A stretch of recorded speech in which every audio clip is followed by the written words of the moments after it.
welcome. First in-person episode. I'm here with Jackson. This is my cousin. He has his own roofing company called P&J Roofing. He's actually wearing his own company t-shirt right now. And yeah, I'm just going to ask a couple questions. So can you introduce yourself? Tell us a little bit about your company, how long, and stuff like that. It's been open. Yeah, so my name's Jackson. Like my cousin said, my company's P&J Roofing. This is the logo. We mainly do roofing, siding, and gutters, and most of our work is residential. Been open about 2 years now. Started off small, slowly growing, and yeah, it's been an interesting 2 years. So what did you do right before you started your company? Were you in school? Were you kind of always been in construction, or what was the story after high school? So I was never really in construction. Right after high school, I thought I wanted to do comp sci, so I dabbled with a few classes. I wasn't terrible at it, but I just really disliked it. So I just didn't see myself sitting behind a desk all day, every day, and staring at a screen. Funny enough, when I first started the company, that's a lot of what I had to do. But yeah, it was an interesting switch, because I went from that to trying to start my own business. And the reason for that was that my stepdad, Prudencio, he's the P in the P&J. He has been doing roofing for a really long time. He's the one who pretty much introduced me to it. I never really worked on a roof or worked on siding, things like that. But I heard he was really good. He told me he was really good. He came to me, he said, do you want to do this? At the time, I knew I didn't want to do comp sci, so I just kind of ran with it. What's one thing from college that you kind of, got, let's say something you learned from college, or did you kind of just... Something I learned from college. I learned that I didn't want to do it. There was no kind of, I guess, lesson in maybe doing things you don't want to do, or at least kind of knowing what you don't want to do, other than the desk aspect. Is it working for someone else in particular that you didn't like, or was it kind of the whole educational system that put you off? To be honest, like learning to do what you don't want to do, I learned most of that from roofing itself. Because as you can imagine, in the summer when it's like 95 degrees outside and you're on a roof and you're having to carry up bundles of shingles which weigh like 70 to 90 pounds again and again and again, nobody wants to do that, Yeah. But you just gotta go down the ladder, get another one, go up again, go down, get another one, go up again. So I think that's where I really learned to like do things that were uncomfortable to me and things that I didn't want to do for a greater purpose, to grow my company. So now, did you wait for, let's say, the end of the semester or a break to kind of leave school, or was it kind of just abrupt one day you were like, wait, this isn't what I want to do with my life, and kind of just walk away? If I remember correctly, I think I just walked away. I think it may have been the end of the semester. I think I just walked away though. I really hated it. And yeah, funny enough, my teacher, he messaged me. He's like, why'd you just leave? Yeah, okay, I did just walk away. He messaged me, and he was like, why'd you just leave? Yeah. And then I told him, and he's like, oh, like you're good. Like you should keep trying to do this. And I was like, nah, I don't think this is for me. And he respected that, and I just kind of told him how it was. And he was like, good luck. And at that time, I didn't really know like exactly what I was gonna do, but I was interested in business, and I took a risk there, and I'm still taking risks now, and they seem to have paid off a bit. What were some of the key lessons you learned that first year you kind of tried to make this happen? What was your first year like in business? I learned that no one's gonna make things happen for you but you. Even my business partner, my stepdad Prudencio, he, although he's quite good at the hands-on stuff, he's not a businessman, and he doesn't know about marketing, and he doesn't know about sales. So while he knows a lot about roofing itself, it was ultimately going to be up to me to go out there, find the sales, do the marketing, attract people to our website, to our company, and take them from being a prospect to a client. Mm-hmm. How did you pick up, I guess, the skill of selling? Did you, I guess, take any courses? Did you just trial by error? Did you, watch any videos, I guess? It was a combination of things. Honestly, I read a couple books, but, as everyone knows, experience is king. Mhm. So while I did read some books, I was still quite anxious about doing my first sale because I didn't know what I was talking about. Mhm. You know, like I didn't know what the steps were in the sales process, how to guide people in the right direction, how to frame things for them so they understand, how to just make things more palatable for them. And when you can understand someone and they can understand you, you're a lot more likely to close that deal because they know what's happening. If you don't really understand what someone's telling you, you're not going to go along with it. You're especially not going to give them 12, 14, $15,000 to do your roof. You're just not going to do that. Mhm. So mostly through trial and error, and I would say like 10, 20% through books. Do you think that knowing your product gave you, I guess, a lot of edge over, the beginning version of you where it was kind of unfamiliar and it was just new territory completely, not just in sales aspect, but in just, I guess, this trade? Absolutely, absolutely. I think honestly that's what gives me the edge over most people because let's say a salesman, he knows how to sell, but does he know the roofing jargon? Does he sound like an expert? He may know how to like guide you, but if you ask him what's this, he might not know. And you can tell when he doesn't know, even if he can talk bullshit. Like he doesn't know what it is. He's not gonna be able to tell you. I feel you should look at me more because you're like, can you look at the camera? We can sk this out, but I'm just, what are you looking at? I don't know. I'm just looking over here. Oh, I okay. guess. I'm just. It might look weird. I'm just, I really like because we're like having a conversation. You're like, No, so what was I saying? I do think I have an edge over most salespeople because of the fact that I'm actually on the roof with my stepdad, and I'm actually looking at what he's doing, and I know what he's doing, and I know what he's going to do. So for that reason, when I tell someone I'm going to do something or that we're going to do something, I can say it with conviction. I can look them in the eyes. I can say, "Hey, I'm going to do this for you. Like I'm going to do this with you, with my stepdad. We're going to do it."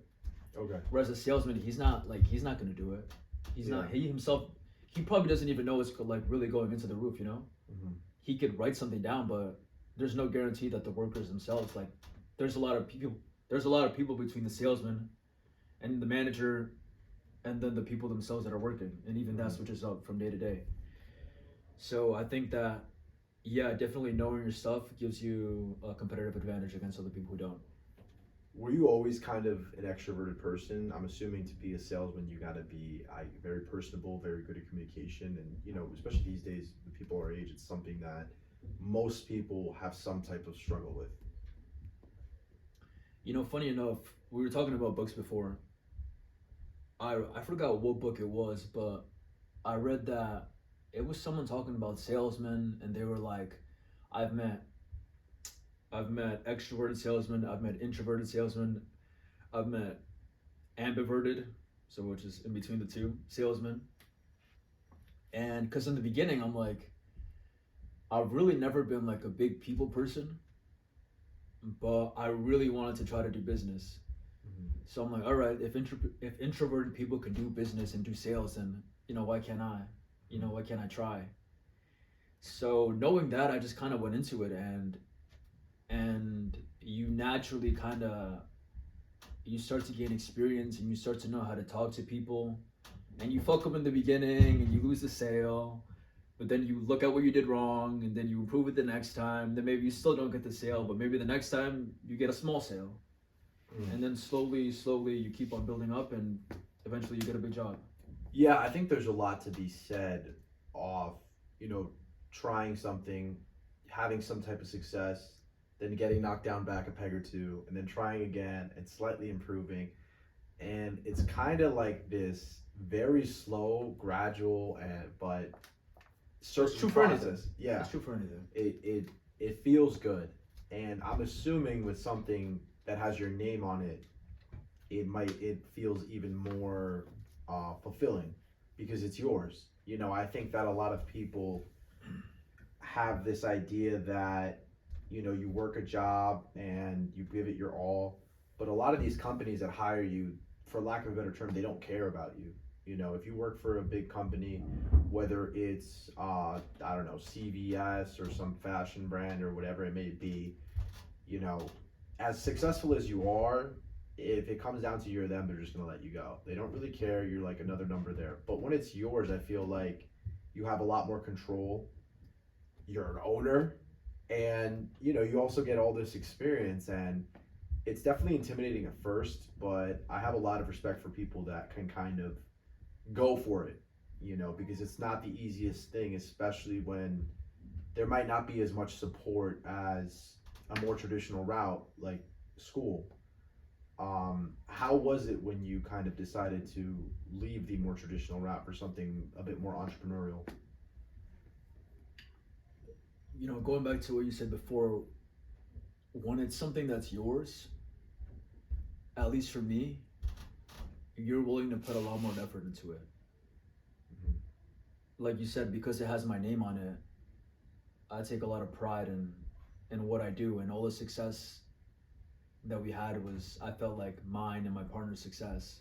Mhm.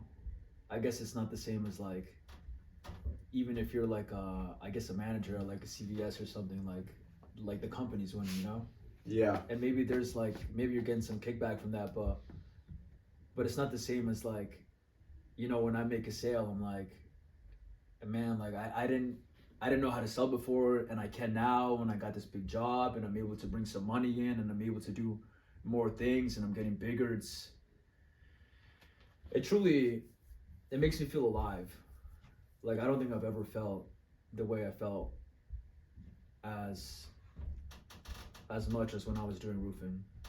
And it's funny because it fucking sucks, but you feel alive. Well, I think a lot of things kind of feel that way, where it might be a little bit torturous and tumultuous going through the experience, but at the end of it, you are proud of what you've been made into because of it. I can speak from experience on this, even in a physical aspect. I've run marathons, and it's not the funnest thing to do, especially when it's hot and you're in the middle of Miami and you're 22 miles in and you can barely walk. But at the end of it, you look at yourself and you're like, well, I did that, or I accomplished that, and it's something you can look back on. I can only imagine it must be even more fulfilling when it's business, because it's directly tied to something you can, You can take it home. yeah, you can take it home, whether it's success, status, or something tangible like money. I think that it's a very kind of, it must be like a little bit of a primal feeling, because you're just taking it all. It's like yours. And so Absolutely. especially when you're on the sales aspect of it, because it's like you're convincing, you're making this rapport, and then you're the one who kind of closes. You also do the work from beginning to end. You kind of just deal with all of it. um One of the biggest reasons I want to have, I guess, people from the trades on the show is because, as someone who's chosen a more traditional route, I have been surrounded, I think, by some people that don't respect that route as much. I think, and I always thought that was such a foolish thing to, I always thought it was foolish. I feel like it's a lot to me. I've had days where I've worked outside, and to me, there's no comparison of which one is harder. I've sat down and studied for 6 hours straight for an organic chemistry exam, and I've worked outside all day. I can tell you which one's harder. But there's a certain percentage of people, I think, in academia that will look at someone working outside and be like, oh, well, I'm winning because I'm studying and they're not. And I've always thought that was ridiculous. And so I think there should be more kind of respect and admiration for someone that can not only kind of go through the physical aspect of working outside, but also combine that with sales and try to grow as a communicator, as a businessman, as an entrepreneur, and as a person. So how would you say you're kind of trying to develop yourself into a better businessman, a better salesman? Well, I think, in regards to what you were saying about people not respecting the trades, in terms of being a business owner, I would say they likely don't understand exactly what goes into it, because it's more than just, like I said, like just doing the job. Mhm. Because that's what my partner does. He does most of the work. But it's like, if I sent him by himself to go get a deal and close it and do the work and wrap it up all nicely, it's not gonna get done. Mhm. Because while he does know the work, he doesn't know how to navigate the sale, the situation, how to make it easy for the homeowner to go through, to want to do it, to incentivize them. So I think that's my role in this company. While I do get fulfillment out of doing the work, I have a technician, and I think it's Robert E. Gerber. He has the book E-Myth. he talks about the technician, the entrepreneur, and the manager. I'm not the technician. My partner's been doing this for 20 years. He's the technician. That's not to say that I'm not going to learn more and get better. I will. But that's not what the company needs me for. The company needs me to be an entrepreneur and a manager. That's what I'm going to do, and that's what I'm working on. Do you think that over the next few years, you'll incorporate other kind of means to get the message out there, or in terms of marketing, like social media or AI, anything like that? Are you kind of playing with those ideas, or is it all kind of, I guess, new to you at this point? Well, it's something that I should be doing. I think like anything, it's difficult putting yourself out there, especially in the beginning. And like I said, I'm not exactly an extroverted person, but I do know that there's a lot to gain from doing that kind of stuff. So I've started, taking pictures. I always took pictures of the houses, but now like with me in it, I'm gonna try to take pictures of the homeowners, which I've done too. I'm gonna try to take some videos, do some podcasts if I can. And yeah, just put myself and my company out there more. Cause yeah, social media is a good resource, and that's where the future's headed, and you gotta adapt. If you weren't roofing, what would you think you'd be doing? If I wasn't roofing. Yeah. Well, I suppose I'd still be doing comp sci. What year? 2020, 2025. I guess I'd be finishing if I did finish. I hated it, so I don't know if I would have stayed. What exactly did you hate about it? I feel like just sitting. I hate sitting for extended periods of time. That's funny because I feel like that's a lot of what you do now. Because it's a lot of what I do, but like I said, like you own it. You feel alive when it's for you. I think it, like you said, it gives you a certain sense of fulfillment knowing that I'm one step closer.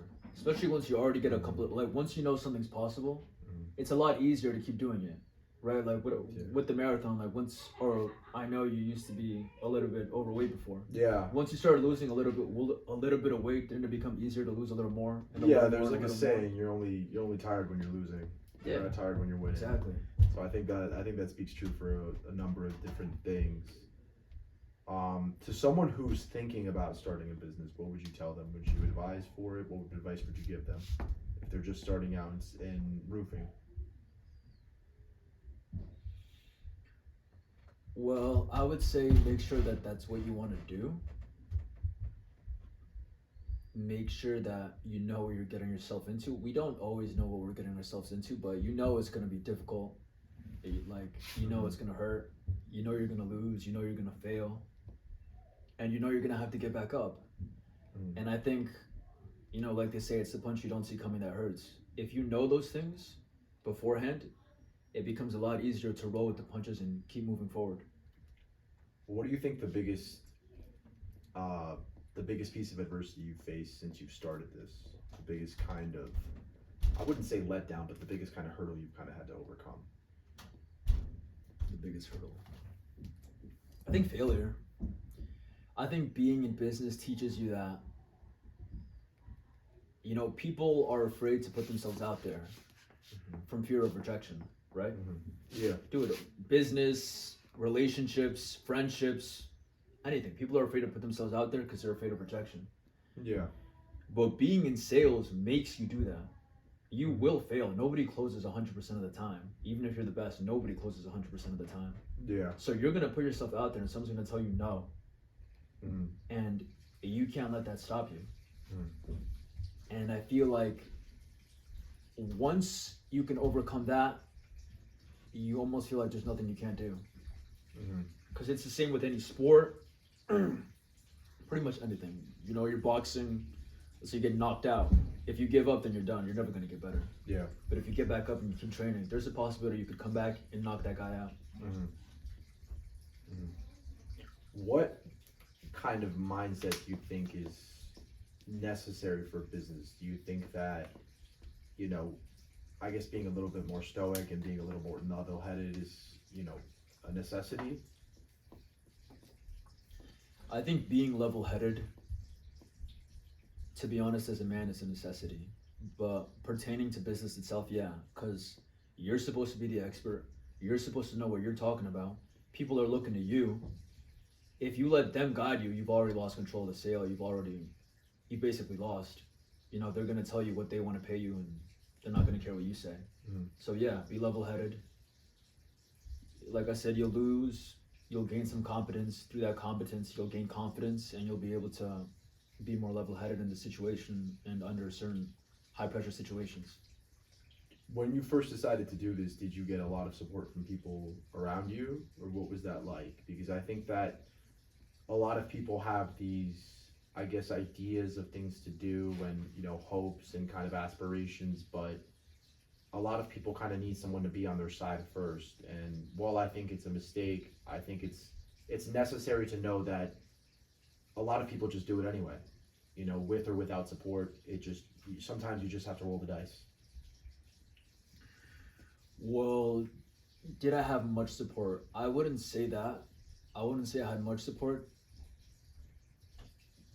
I mean, my mom and my sister told me that I should go back to school, basically. Basically to stop doing the business thing and try to go to school and not do that. But I didn't listen to them because I'm pretty stubborn. I'm a pretty stubborn person, so I just didn't listen to them. And also because I had faith in myself. You know, the way they said it, you can kind of tell when someone's like, "Oh, I don't think you can do this, so you should do this." You know, they're like, "Oh, it's safer if you do this." You know, like that's much safer. Like, don't try this. And I get it because no one in our family has been a business owner, like a successful one at least. And not to say that I'm a successful one, not yet. But I've definitely grown, and I've definitely done things that I don't think my mom thought was possible, or even myself at times. So yeah, just do it anyway. Do it anyway, and you'll find out if you can or you can't. Yeah, I think that's the biggest thing. I feel like people think it's such a scary thing to do, to try something, to like shoot your mouth off and be like, I'm gonna do this. And you know, where there's a time and place for everything for sure, but I definitely think that you'll live a more successful life if you speak a little loudly. Maybe you'll lose some every now and then, maybe no, because no one wins them all.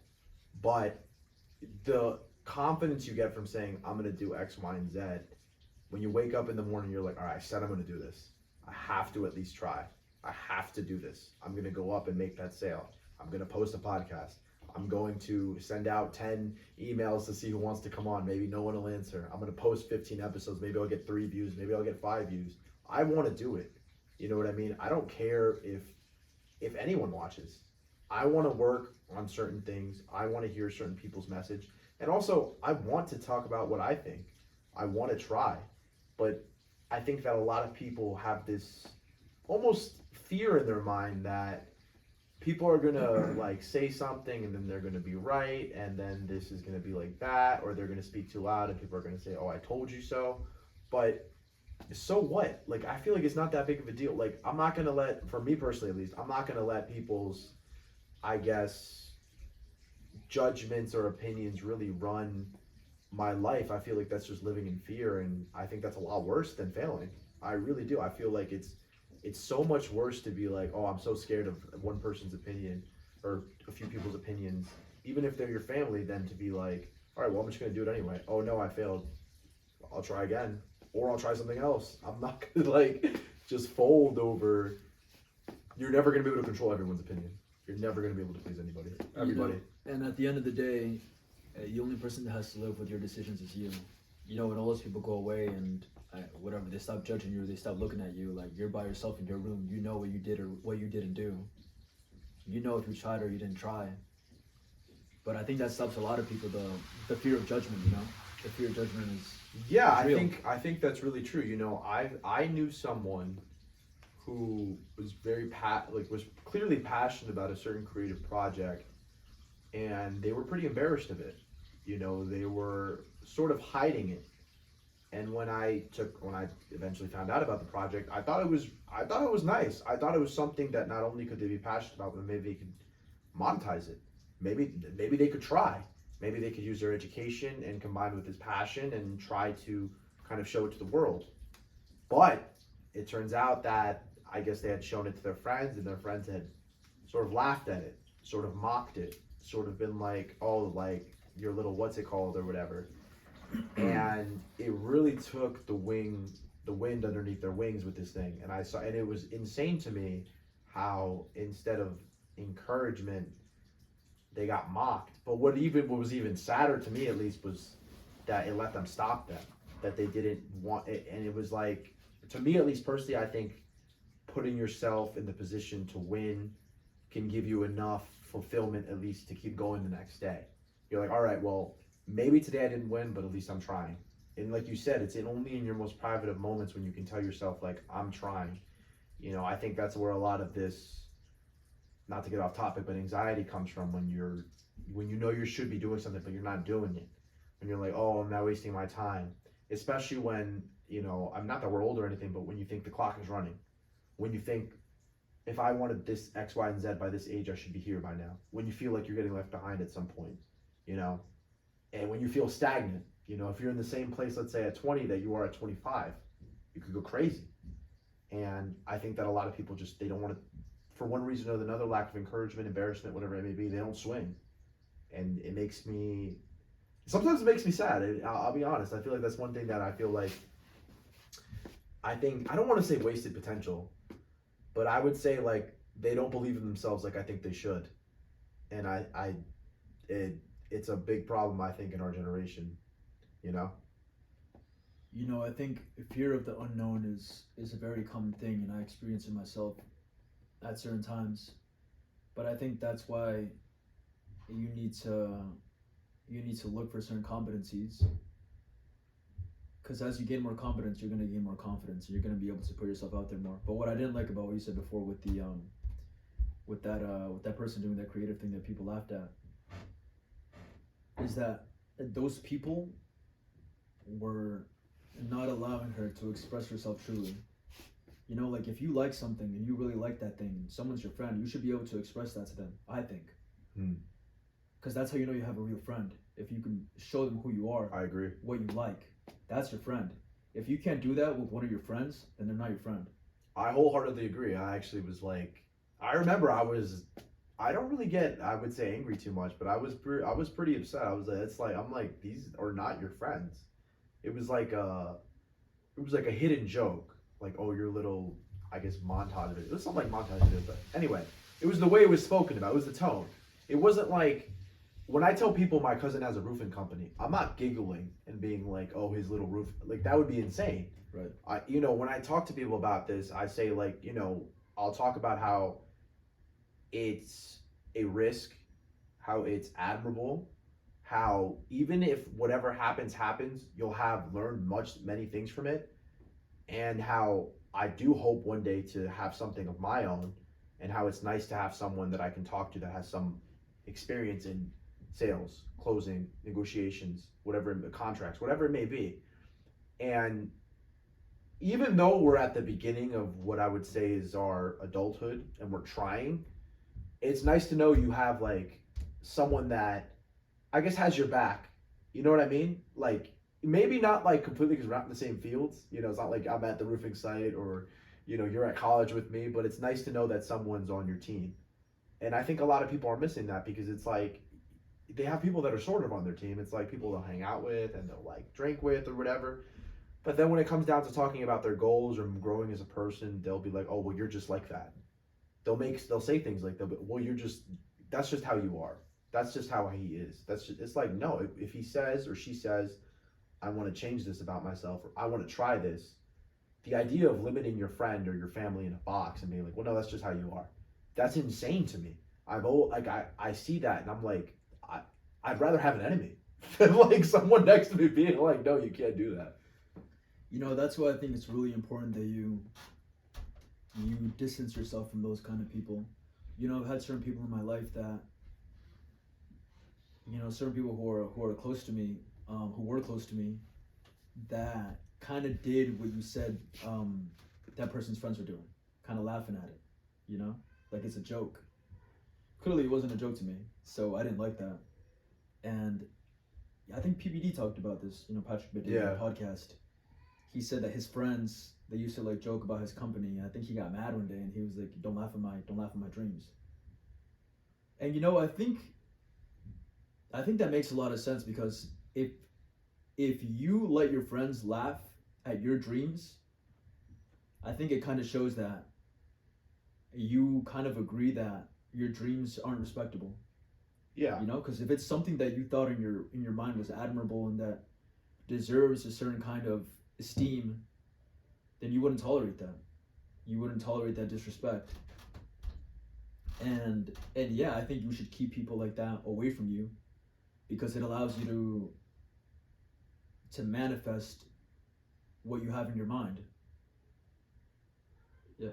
Do you think it's difficult to do that? I think that a lot of people recognize certain things from people like that, but they refuse to stop associating. They refuse to stop. And I'll be completely candid. I've been 100% guilty of this. There's definitely people that I've had in my life that I knew I shouldn't have had in my life, and through either I would say emotion or denial, I would kind of keep them at arm's distance or at somewhat like, I'd spend time away from them, then time next to whatever it may be. Ultimately, though, when I decided to walk away, whether it was a platonic, professional, or romantic relationship, I noticed that I was a lot calmer. I was a lot like more sure of myself because I didn't have. I'm sorry, but with people laughing at you or trying to box you into something you're not, with friends like that, why would you need enemies? Like honestly, because like at Those least are your enemies. oh yeah, at least You when just it's don't know it. literally like at least when it's someone like that's opposed to you, you can justify it with like, well, they just don't like me, or well, they did like something. At least you can kind of see where they're coming from because maybe I'm not everyone's cup of tea, you're not everyone's cup of tea, and that's fine. But when it's someone I think that you care about, that you have an emotional attachment to, again, whether it's familial, romantic, or platonic, it I think it can stay in your mind a little more because you normally I think when you have those type of relationships with people, you trust them. And so their judgments to you may actually mean more to you than your supposed enemies or whatever, supposed people that just don't mean anything to you. So yeah, I think I get really passionate about that subject because I've seen a lot of people kind of, either get held back or they get so comfortable in that group where they accept it too. It's like they're getting beaten down by this thing. Let's say someone has a problem with whatever it may be, alcohol, food, women, whatever, video games, and they're in this group of friends and they try to grow as a person, and it's almost like they get sucked back in by those same people. Oh, why are you when I stopped drinking as much, I remember I had someone that was like, you were a lot more fun when you drank, like you're boring now. And I was like, you mean when I was like miserable? I was like, I was like, Because your inadequacy makes them feel better about their inadequacy. it was insane. Yeah, I actually think that's what it was. It was insane to me because at one point, I think when I was like 19, this person was like I was very close to them.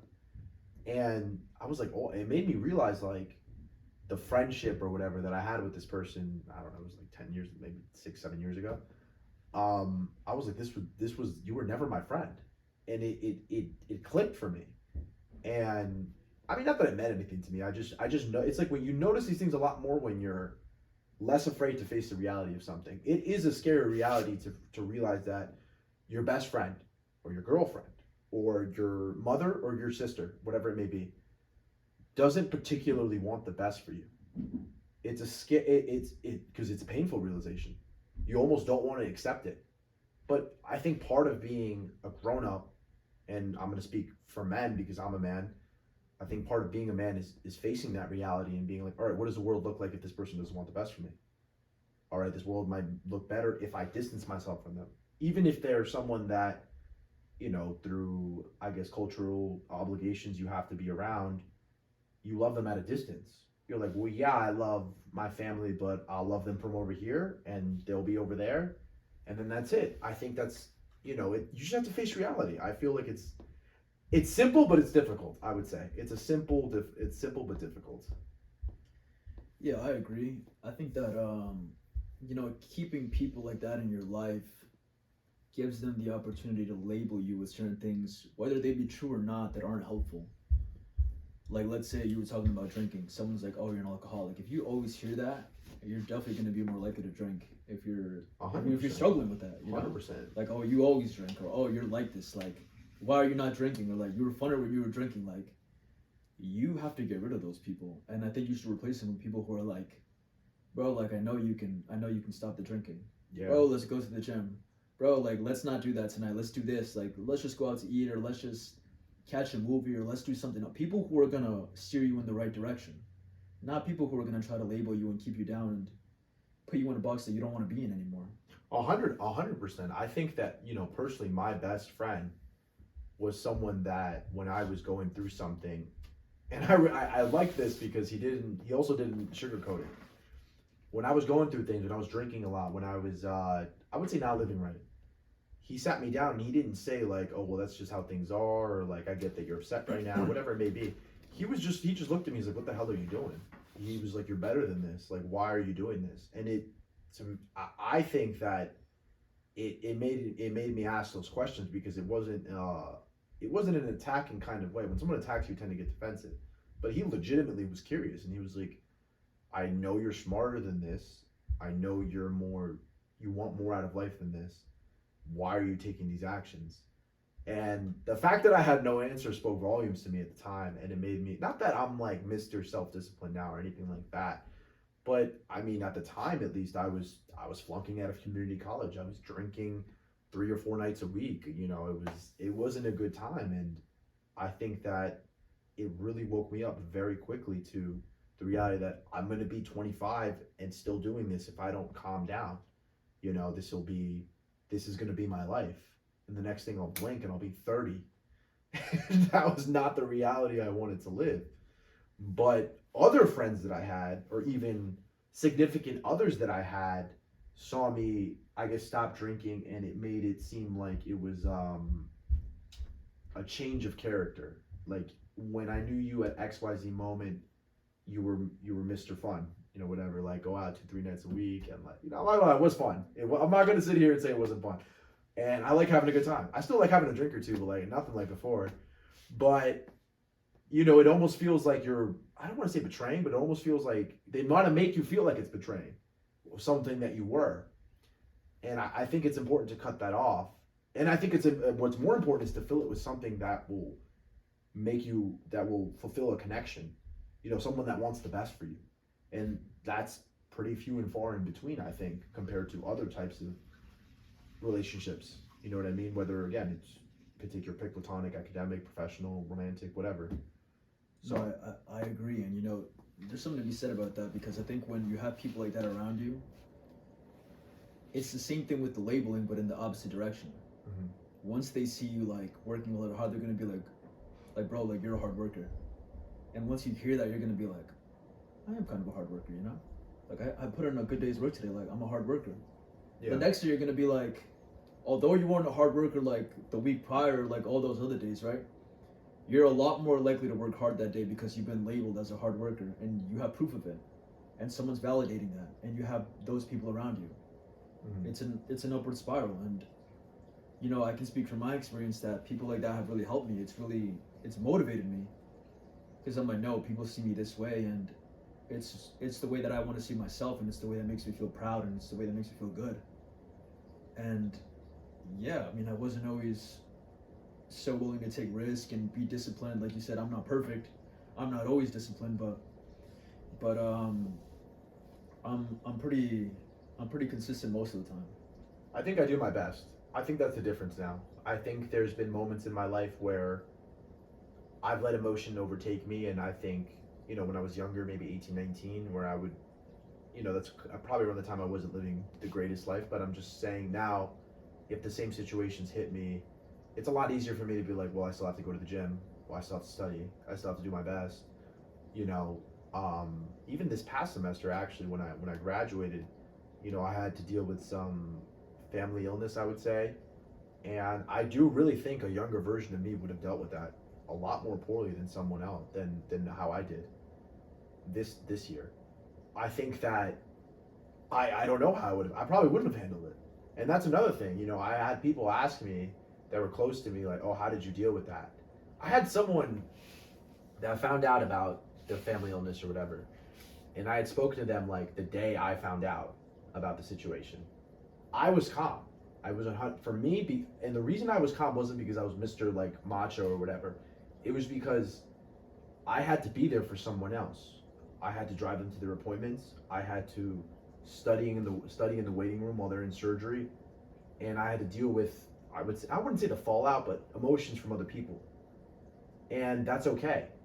But I was calm. And also I'm not going to go around telling people's business.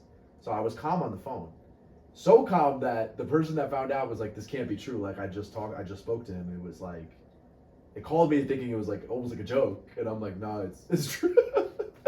But I don't know. People have asked me, or people have asked me before, "Oh, how did you handle that?" Or "How were you so calm throughout that period of your life?" And I mean, I always refer to like, I don't think the emotions go away. I think that I feel the same range of emotions as I did when I was 19 or 20. I just think I process it a lot differently.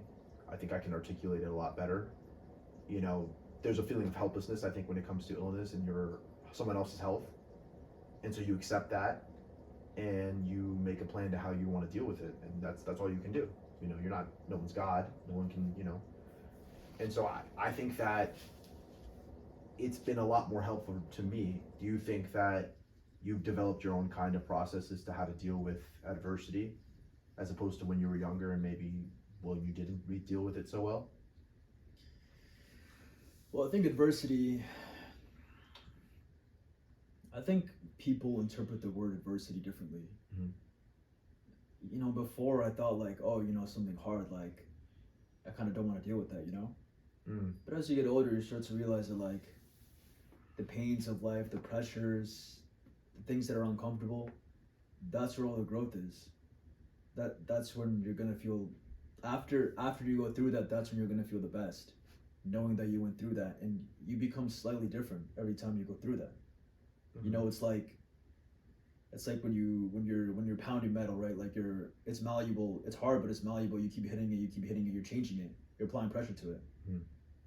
And through that pressure, you can turn it into something, a sword, whatever it may be, but it requires pressure. Mm-hmm. And I think that's what it takes to be a man, to be honest, a man that's capable, that can deal with pressure, that can deal with a wide variety of things. You need to have experienced many things, and many things that suck. Your case in point, I'm sure that sucked for you, but that made you a different person. I think so. I think it humbles you a bit because you're not in control, but it also shows you that you can deal with a lot of things by being there for other people. Because I don't know if this has happened to you, but you'll unknowingly realize that people look at you for support, people look at you to be calm, people will instinctively expect you to be the one that receives news and distributes it very calmly and doesn't overreact to it and keeps kind of people calm,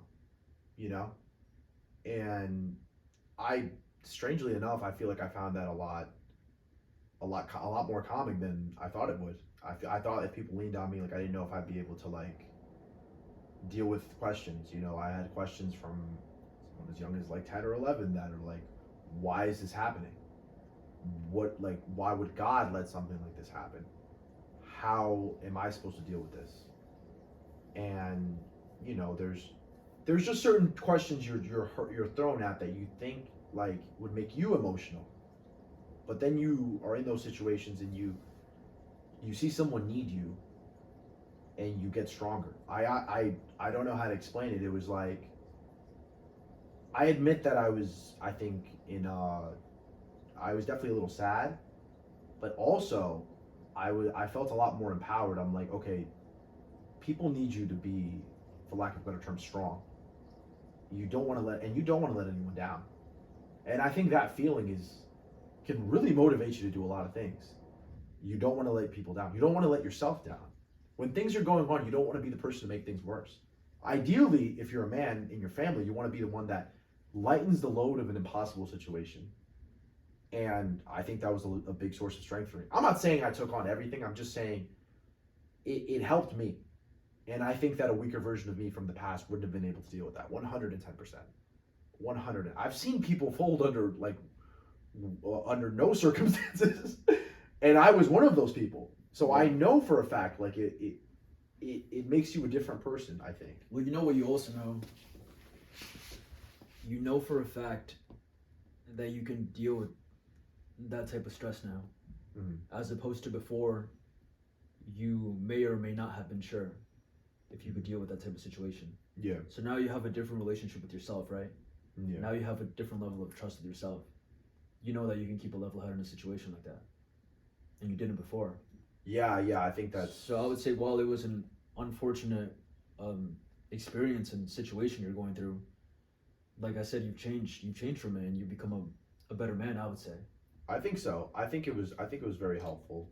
I think a lot of situations in life, and I think I had a really good childhood, but I think that I've met a certain number of people that haven't had, I would say, the happiest of childhoods.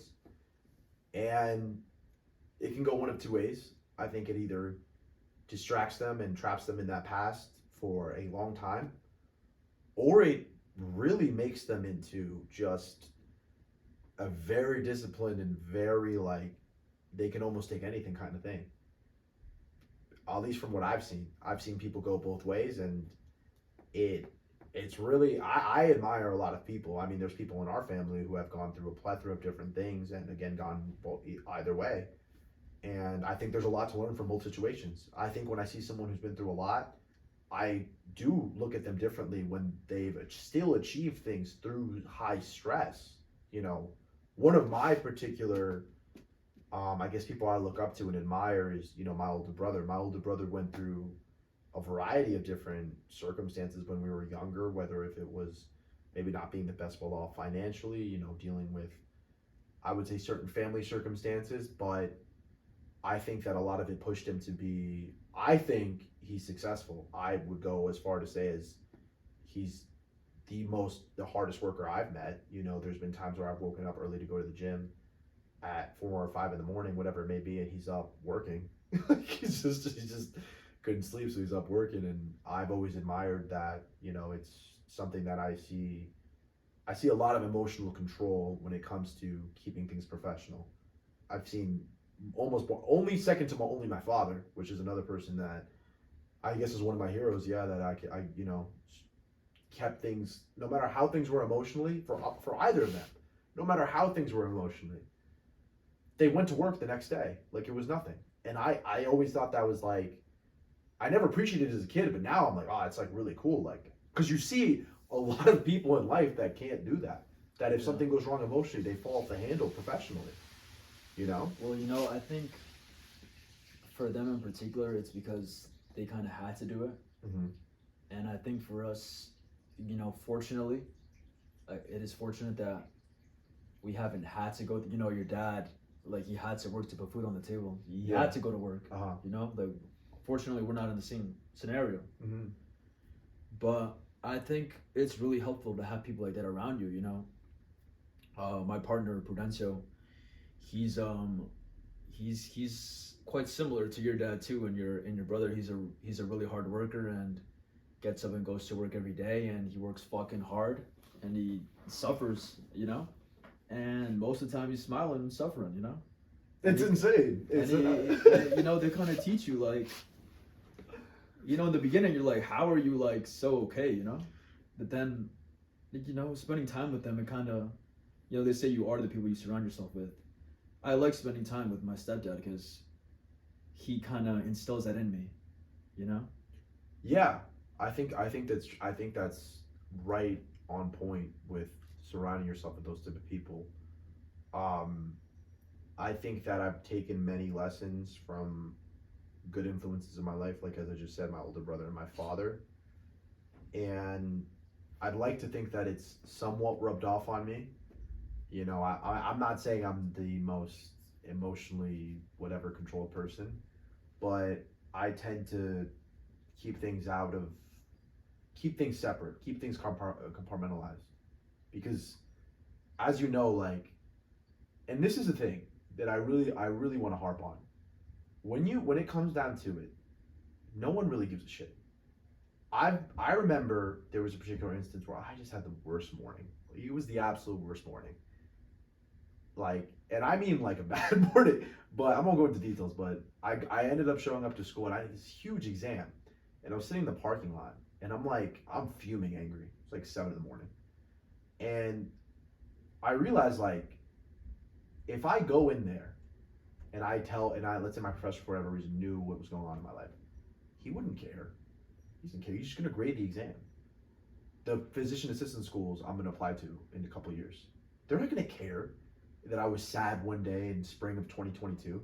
They're just going to see the grade, They're just going to see my overall GPA. And I thought about it. I'm like, is this situation worth losing a grade over? It's not. Like, this is my future. Why would I ever let that affect me? And even in what I could say have been sadder or maybe the down moments in the last couple of years, I've always thought that. I've gone through things and I'm like, oh wow, I'm very upset, or things didn't go my way, as happens to everybody. Sometimes you just lose. And when I've been in my room studying and I'm like, again, you just realize you're like, if I go this semester and I know I'm capable of getting a 4.0, and I know I didn't get it because of something mundane as like a breakup or a fight with your parent, whatever it may be, the simple, like a little fender bender, whatever it is, something that could throw you off. How upset would I be at myself in the future? I'm like, wow, I would look at myself, if I had anything like that happen to me in the past couple years, I'd be like, damn, bro, like, at least for me, I'd be like, bro, you're a bitch. Like, I'm sorry. Like, just suck it up. Like, not in like, don't feel the emotions, but all right, you're sad. You can still go to the gym you can go to the gym even more when you're sad. You have more time, I feel like, when you're a little upset, to study, to read. I like being kind of upset, to be honest. I don't know if I like like a little angry, like a little upset. You got a little more aggression in you. Like chase the day, like with some vigor. Yeah. When someone upsets you or someone's kind of against you, you're like, damn, now I want to almost like, I want to win on purpose. I want to win like with a purpose. It's almost like a fight, when someone's like not beating the shit out of you, but like they're giving you some pushback, like you want to push back even harder. Yeah, I can agree with that too. I can agree with that. I think to do that though, I think you have to be able to process the emotion pretty well. I think a lot of people let it almost paralyze them because they'll do something. Let's say someone has I'll just use a cliche example. Let's say someone has a bad breakup on Thursday. Usually they don't go, I'm going to work out all weekend really hard because I went through a breakup on Thursday. They usually go, I'm going to go out every day this weekend. It takes a person, I think, an emotionally mature person to be like, well, what can I do to work on myself today? Not next week, today. Or tomorrow morning, whatever it is. I think it's the way you frame it in your mind. Because you could say like, oh, I feel sad, like let me make myself feel better. Or you could look at it in the light of, this person left me, it must be for a reason. Whether they met someone else, whether they were no longer happy with you, you have to take accountability, I like Jocko Willink, he says take full accountability. It's always your fault. And I think when it's always your fault, you're always in control and you can always change your circumstances. If you were, the best person ever to be with, that girl isn't going to leave you. That's true. I think that's true. But like someone else might be like, oh, it's her fault, like it wasn't me, like you're never gonna change into the type of person that could retain that kind of girl. Oh, 100%. I wholeheartedly agree with that. I just think most people fall into that boat. If you took 100 guys that went through a breakup yesterday, I think 80 of them would fall into that second boat. I think 20 of them would probably go to self-improvement. And but funny enough, it's the same thing with business. Because you could say like, oh, that client was just difficult, that homeowner was just really difficult. A good salesman could have closed them. Yeah. Someone's going to close them, and it wasn't you. Yeah. Who are you going to blame for that? No, that's a good example. How are you going to get better? No, that's a good example. No, I agree. I've never been through something, either romantic or maybe a test didn't go my way or you know what? Actually, I have a good example for this. When I first decided I wanted to go to physician assistant school, I wanted to go to this particular college that, was more affordable, whatever it may be. And at the time I was like, if I get 2 years of straight A's, if I get XYZ hours at this thing, if I just do my best for these next 2 years, I have a pretty good shot. I did everything I said I would do. I had straight A's for now 2.5 years. I got a few different jobs because I moved around to get medical experience. I got all the medical experience I could have gotten in that time. I didn't even get an interview. They just ghosted me. They just never got back to me. Now, someone that's more emotional would have been like, oh, like I should have at least gotten something, like I have a unique story, I'm an underrepresented group, whatever, a lot of crap. I was very non-emotional about it. Once I realized that I wasn't going to get anything, like even a rejection, like a personal rejection, I was like, all right, I have sins of my past in terms of grades. I don't have the most experience. And I've really only wanted to do this career for 3 years. And people that wanted to do this since they got out of high school, so they have like a 6-year start on me. I'm like, that's just life, you know? I'll still go to his program. I'll still become a successful physician assistant. And I'll still work on other things I want to do. Sometimes, even if you do everything you set your mind out to, sometimes you just lose. Sometimes you hit all the points and you just lose. But you don't look at it as like, oh my God, they're so bad. How could they not give this? How could they not even give me an interview? It's like, all right, well, what could I do better?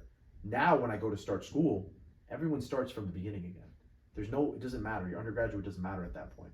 Now it's everyone's starting at the start line. And it's almost like I'm in a weird way, like frothing at the mouth to start. Because I'm like, all right, let's compete. Let's see who can understand all the material, keep in shape, keep other things open, be social, do all these things. Let's see. You know, I that's how I look at it now. I mean, it made me a little more motivated. Again, it's like that pushback. It's like, all right, you don't want to give me an interview? I'm like, I'm going to be the top 10% of my class. That's it. You know, I that's how I look at it. And I feel like relationships, business, it's not that they're the same. It's just there's certain principles that fall to each, you know? I think they're quite similar. Yeah. I think they're more similar than most people realize. Very, very similar. I think there's definitely a lot of correlations. I think confidence helps you in everything. Absolutely. Okay. Experience helps with everything. Okay. And then I also think this, I don't have much experience with business, but I think that fear holds most people back in everything. Yeah. They'll be like, oh, I don't want to. I've met people that are like, I don't think I'm smart enough to be a doctor. And then they just don't try. Or I don't think I could be a PA. And and the same thing, business. I don't think like I could ever run a business. I'm not going to try. Or they'll see a girl on the street and they think that she's pretty, but they can't even say hi. They'll be like, she'd never say hi to me. Even though they could just have a polite conversation, you know. They're afraid to take the leap. Yeah, it is a scary leap. But like you acknowledge that. As soon as you acknowledge it, it becomes real. It becomes tangible. You can think like, what's the worst thing that could happen if I fail? Yeah, what's the worst thing that could happen? Yeah. What if no program had accepted me this year and I applied to 8 programs, all of them rejected me? I just wait another year. I do something else. I know I do something. Like I'm not gonna sit here and just like, for lack of a better term, wait to die. That's not how I am. I don't. But you know, it's funny though, because even if you didn't get accepted, that time wasn't wasted. Yeah, I don't think so either. 100%. And I think that's the way I think about business too. Like, I've told you this before. Like, even if I went bankrupt tomorrow, like, the amount of progress that I've gone through is well worth losing the company. You know what's funny? I think that I feel the same way in a lot of the things I'm doing now, because I think similar to you, not completely similar, because I think you're taking a lot more perceived risk, but I think we both share this kind of belief and this value that skills that aren't completely tangible and aren't immediately monetizable are very important. Communication, sales, confidence. People just think these are, I guess, characteristics, but they don't look at them as like upgradable things that you can little by little get better at. And maybe if you spend the next 3 years selling in roofing, and when you're 26, your company goes under, maybe you won't have any money left, but you'll have your sales skills. Right. And that's valuable. You could go to a company when you're 28 and make a couple $100,000 if you play your cards right, and then just restart your company when you're 29 with a bunch more capital. There's roofing salesmen that made millions. There you go. And it's not even their company. Exactly. And I feel the same way. I feel like, you know, even if I didn't get accepted, even if something crazy happened and I couldn't be a PA, I know for a fact I can sit down and retain a bunch of information and spit it back out. I know for a fact that I can do a lot of things that I really don't want to do. I've worked shitty jobs. I've taken the subway to go take a bus to go make 18 an hour and question if I should even eat lunch, and I can barely afford to pay my dorm room. I'm like, this is actually terrible. And I think that's valuable. I like those stories. I like it. I don't know if that's weird, but I really look at some of the times in my life. I'm like, that's hilarious. Sometimes only looking back are things funny. I remember one time when I was living in Queens, I was just having the worst day. I was stuck in traffic, forgot my lunch, had no money really to buy lunch, and then a couple patients honestly made me sad because of their stories. I walk out. I'd just been through a breakup at the time. It's just not my day, not my week. I walk out, big dent in my car. Someone had just hit my car. And like I just know the volume of traffic there. There's no way I'm ever gonna find this person. This could have happened at 9:03 a.m. I get out of work at 5. This could have happened 2 minutes before, or 5 minutes after I got out of my car, and I'm like, I'm never gonna find who did this. And then I sit down in my seat, and my the rear view mirror, like the side mirror is cracked. I think someone threw a rock at my car. This was something crazy. It looked like someone did this on purpose. I'm like, there's no way this is a car, but it's just taken off the window, you know? I'm like, all right. And then someone double parked and just blocked me. So I'm just sitting there, just like I couldn't move, and all those things. And at the time I was furious, but then 10 minutes later I'm just laughing. I'm like, well, what can you do? Like at some point you just got to roll with the punches and see the humor in things. You know, I think that's exactly the right question though. Like, what can you do? Like, that's what you have to ask yourself. Like, what can you do? Yeah. Okay, what did you do? I literally just laughed, and then I found the guy that I was gonna say, like, look for the guy. Yeah, That's the only next logical step. Find the guy. I just found the guy. He was hammered. He was eating at a restaurant across the street, having the time of his life. I'm like, hey, does someone own him? What's it called? And he's like, oh, that's me. He's like, can you move your car? He was like, yeah, bro, I got you. As if like it's crazy. He had a little bit of an attitude, like I was interrupting him. It was just like he was hammered, and I was just like, God damn, this is to me like again, like you're mad for like 2 minutes, and then like, what's getting mad gonna get me? Driving mad, maybe getting an accident. Getting mad at something, at a car that I'm never gonna see again. So you just roll with the punches and you just laugh, and I think that it's a very telling thing as a man. How much, again, stress. How much stress can you take? Because I'd like to think that I handled that week very well. I didn't. I kept up all my workouts. I studied exactly how I should. I showed up to work every day. Didn't make a big deal about it. I wasn't in my room like sulking, like, oh, how could this happen to me? I was like, well, I looked at myself at that time. I was like, well, I deserve that. This might be karma. So, whatever. This will probably last a couple more weeks and I'll just get over it. And that was it. There was like, I'm not going to act like I was like smiling every day, but at the same time, like, you just deal with it. And then you look back, you're like, God damn, that was like, it's a pretty funny moment. You're just there and all those things just happen at the same day. Have you ever had any moments like that where just like things line up, but in not the right way?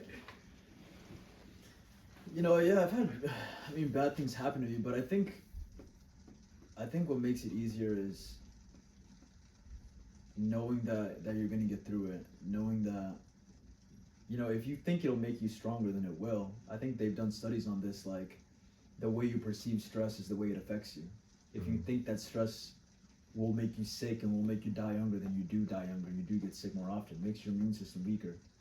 But if you perceive stress as this thing that makes you stronger, I'm pretty sure they did an actual study on this, that it makes your immune system, it made those people, it made them stronger and they lived longer lives, as opposed to the people who thought it made them ill.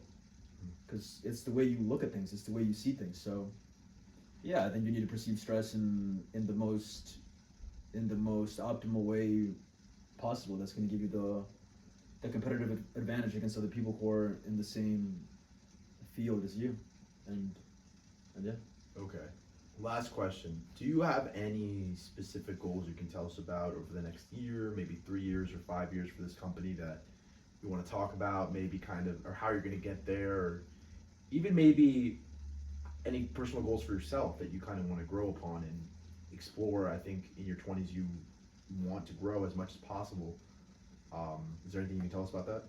Yeah, you know, in terms of financial goals, I do have a goal there. I'd like to make 150 grand in sales, not and not in profits for myself.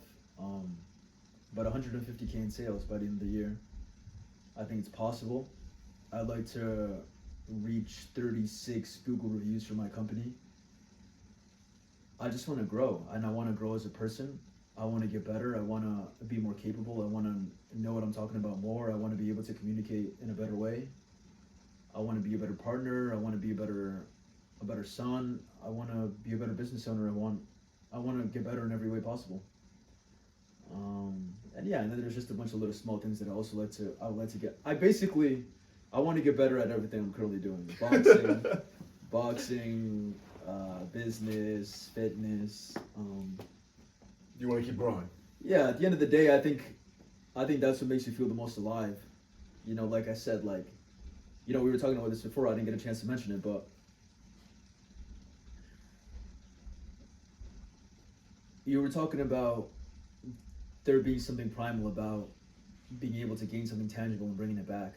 I think that's really true, because I think the best I've ever felt is when I was able to land a good job and make good profits on that job and come back and take my family out to a dinner and not worry about the check. Mm-hmm. You know, I know I made good money on that job, so what's $200 to $300? You know, it's just not a lot in the grand scheme of things. So I'm like, all right, I fed the company, I fed ourselves, and now I'm literally feeding everyone in my family to a nice dinner. And you know, just seeing everyone there together, seeing what I was able to accomplish and provide. Mm-hmm. You know, especially for me, at such a young age, and especially, my mom's there, and she initially was like, I don't know about this, and now she's eating and she's so happy. You know, she's getting giddy. You know, she's like, oh, I don't know what to get. I'm like, Mom, get this. She's like, oh, I love it. It's so good. You guys are gonna grow more. It's really the most fulfilling feeling I've ever had in my entire life, and honestly, I didn't know it was possible until I took the leap. That's a very wholesome story. I think that what I hear from that is that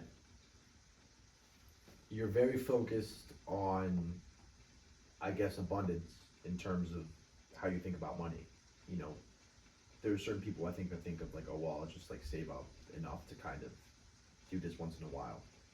Or for what it sounds like, you want to grow and then share that. And I think that from what I hear these days, that's a lot of what's missing about, I guess, the message of making it a business. I don't think it would be worth it if there was no one to share it with. I'm not saying that I'm going to make so much money in my life. I'll do my best.